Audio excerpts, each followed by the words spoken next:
Um, I mean, you basically just described intentional stress for writing. So, like, writing in public, agreed. I not only writing is something I was terrified of. Public speaking, I almost fainted in junior high talking in front of my friends. I was not prepared for a presentation. Hated doing it anyway, so I'd procrastinate because even, which is still true to this day, the process of creating like a PowerPoint slide or creating notes for a presentation, I fucking hate it. Like, I would much rather just talk from the heart live, which is what I do for most of the shit that I do now, and just reiterate maybe some existing slides. Making slides to present, I hate doing. Making notes to talk about, I don't like reading when I talk in public, but I hated talking in public for the longest time. Actively avoid it unless made to do it in school. Called up. I mean, everything went narrow, vision went blurry, losing control of my breath. I mean, I almost fainted. Teacher saved me, sat my ass down, dropped me a letter grade, and let me go the next week.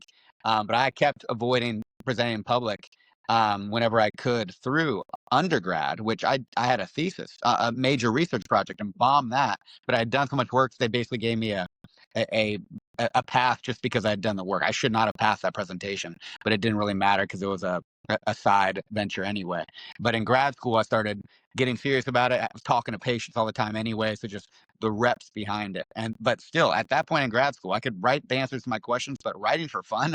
Are you kidding me? Absolutely not. I've been surrounded by beautiful writers my whole life, and I've always loved reading. It wasn't COVID is what forced that out of me. Mm.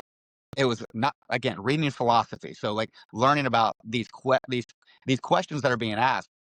Some of these profound questions that Socrates will ask or Epictetus will pose with the like, you can think about it, sure, but to work through that, putting pen to paper, which it was pen to paper during COVID. My two kids at the time were more chill than my third child now, so I could write in a physical journal and have them up here. But and a lot of my first posts on Substack, which is very funny to look back on your early work and see how it's evolved over time. But a lot of it was more or less copy and paste from my journal, and then maybe edit a few things.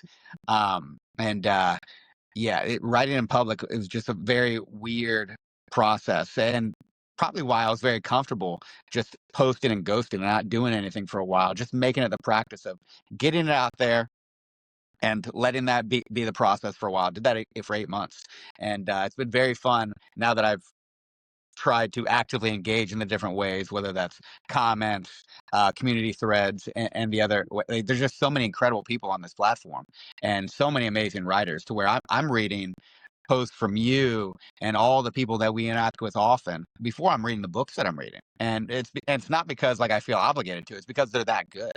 Like these writers, these content creators in their different lanes. It's just amazing, and it's very fun to experience. But I'm sure all of us in some way, shape, or form, if we didn't come from journalism, if we didn't come from originally loving writing, it's very cool to see and hear the perspectives behind how that evolved over time. But the more you do anything, the better you get at it, the more comfortable you get at it.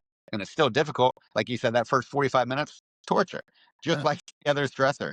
And yeah, one other part of my process for idea generation is usually like low intensity, steady state cardio. So I have a hard time like getting like I'll think of a lot of things in the sauna, but I'm in there for 30 minutes, and then by the time I get out, I'll remember a quarter of them and get yep. pissed off.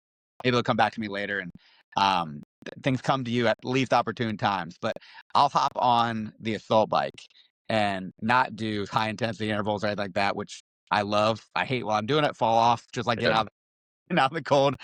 Same feeling as you lay there on the ground convulsing, but just low steady state on that without anything in my mind when I start, but the phone's nearby and the ideas just start pouring out of me as I'm on that for an hour. The notes that I come up with during that time or the outlines or ideas, it's wild.